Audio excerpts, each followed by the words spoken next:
Stand के पास हर सुबह एक पुराना सा लकड़ी का ठेला आकर रुकता था। ठेले पर रंग बिरंगे फल सजे रहते, केले, अमरूद, सेब, मौसमी और कभी कभी मूंगफली भी। उस ठेले को धक्का देकर लाती थी सबकी प्यारी सरस्वती दादी।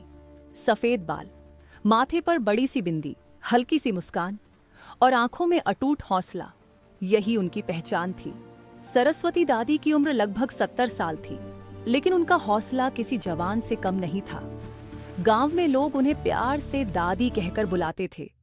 उनका ठेला सिर्फ फल बेचने का जरिया नहीं था, बल्कि पूरे गांव के लिए एक मिलन स्थल बन गया था। दादी का एक छोटा सा घर था, जिसमें वह अपने पोते मोहन के साथ रहती थीं। मोहन 10 साल का था और पास के सरकारी स्कूल में पढ़ता था। उसके माता पिता कई साल पहले शहर काम की तलाश में गए थे, लेकिन एक दुर्घटना में दोनों की मृत्यु हो गई।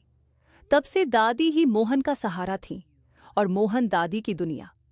हर सुबह सूरज उगने से पहले दादी उठ जाती।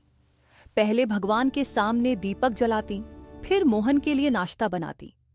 उसके बाद ठेले पर ताजे फल सजाती और धीरे धीरे उसे धक्का देकर बस स्टैंड तक ले जाती।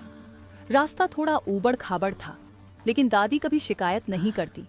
उनके मन में बस एक ही इच्छा थी, मोहन पढ़ लिख कर बड़ा आदमी बने। एक दिन गांव में तेज बारिश हो रही थी। सड़क पर कीचड़ भर गया था। उस दिन बहुत कम लोग बाहर निकले। दादी ने सोचा, आज ठेला न ले जाऊं, लेकिन फिर मोहन की स्कूल फीस याद आई। उन्होंने अपना पुराना रेनकोट पहना और ठेले को धक्का देकर निकल पड़ी। बस स्टैंड पर पहुंचकर उन्होंने ठेला खड़ा किया। बारिश की बूंदें फलों पर गिर रही थीं, तो दादी ने एक प्लास्टिक की चादर से उन्हें ढक दिया। थोड़ी देर बाद स्कूल से लौटते हुए कुछ बच्चे वहां रुके। उनके पास पैसे कम थे, लेकिन उन्हें भूख लगी थी। दादी ने मुस्कुराकर कहा, पैसे की चिंता मत करो, पहले पेट भरो। बच्चों ने आश्चर्य से देखा। दादी, सच में? हाँ रे, पढ़ लिख कर बड़े आदमी बनना, बस यही कीमत है, दादी ने हंसते हुए कहा। बच्चों की आंखों में चमक आ गई। उन्होंने फल खाए और दादी को धन्यवाद दिया। ये देखकर पास खड़े चाय वाले रामू ने कहा, दादी, आप तो अपना नुकसान कर रही हो। दादी ने जवाब दिया, रामू, असली कमाई तो दुआओं में होती है।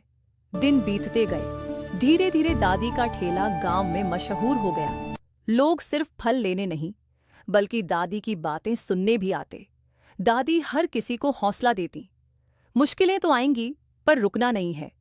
एक दिन गांव में खबर फैली कि बस स्टैंड के पास एक बड़ा सुपरमार्केट खुलने वाला है। सब लोग कहने लगे कि अब दादी का ठेला नहीं चलेगा। मोहन भी चिंतित हो गया। उसने दादी से कहा, दादी, अगर लोग वहां से फल खरीदेंगे तो आपका क्या होगा? दादी ने प्यार से उसके सिर पर हाथ फेरा। बेटा, सच्चाई और मेहनत का कोई मुकाबला नहीं कर सकता। कुछ हफ्तों बाद सुपरमार्केट खुल गया। वहां चमचमाती रोशनी थी, एसी लगा था और फलों पर सुंदर पैकिंग थी। शुरू में कई लोग वहां गए। दादी के ठेले पर ग्राहक कम हो गए, लेकिन दादी ने हार नहीं मानी। उन्होंने अपने फलों की गुणवत्ता और भी अच्छी कर दी। सुबह सुबह मंडी जाकर सबसे ताजे फल चुनकर लाती। ग्राहकों से हमेशा हंसकर बात करती। जो बूढ़े लोग आते, उनके लिए ठेले के पास एक छोटी सी चारपाई भी रख दी, ताकि वे बैठकर आराम से बातें कर सकें। धीरे धीरे लोगों को एहसास हुआ कि सुपरमार्केट में फल तो मिलते हैं, लेकिन अपनापन नहीं। वहां कोई हालचाल नहीं पूछता, न ही कोई मुस्कुराकर स्वागत करता। फिर लोग वापस दादी के ठेले पर आने लगे। एक दिन सुपरमार्केट के मालिक खुद दादी के पास आए। उन्होंने कहा, मां जी, आप चाहें तो हमारे यहाँ काम कर सकती हैं। आपको ठेला लगाने की जरूरत नहीं पड़ेगी। दादी ने विनम्रता से कहा, बेटा, धन्यवाद, लेकिन यह ठेला सिर्फ रोजी रोटी नहीं, मेरी पहचान है। इससे मैंने अपने पोते को पढ़ाया है, अपने घर को संभाला है। मालिक दादी की बात सुनकर भावुक हो गए।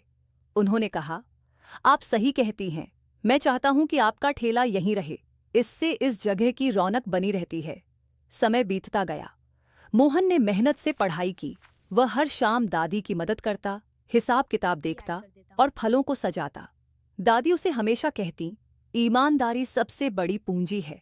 सालों बाद मोहन ने कॉलेज की पढ़ाई पूरी की और गांव में एक छोटा सा क्लिनिक खोला। अब वह डॉक्टर बन चुका था। उद्घाटन के दिन उसने सबसे पहले दादी को कुर्सी पर बैठाया और कहा, आज मैं जो भी हूं, आपकी वजह से हूं। ये क्लिनिक आपकी मेहनत का फल है। गांव के लोग तालियां बजाने लगे। दादी की आंखों में खुशी के आंसू आ गए। उन्होंने आसमान की ओर देखकर भगवान को धन्यवाद दिया। अब भी हर सुबह दादी का ठेला बस स्टैंड के पास लगता है, लेकिन अब उसे धक्का मोहन देता है।